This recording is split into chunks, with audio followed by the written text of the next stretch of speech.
আলহামদুলিল্লাহ।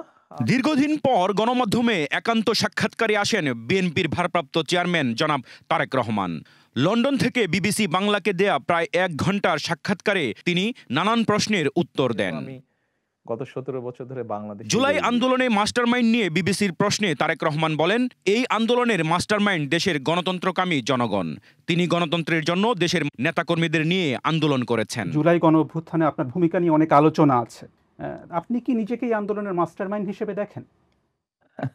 না, আমি অবশ্যই এই জুলাই আন্দোলনে আমি কখনোই মাস্টারমাইন্ড হিসেবে দেখি না। এই আন্দোলনের মাস্টারমাইন্ড কোনো দল, কোনো ব্যক্তি নয়।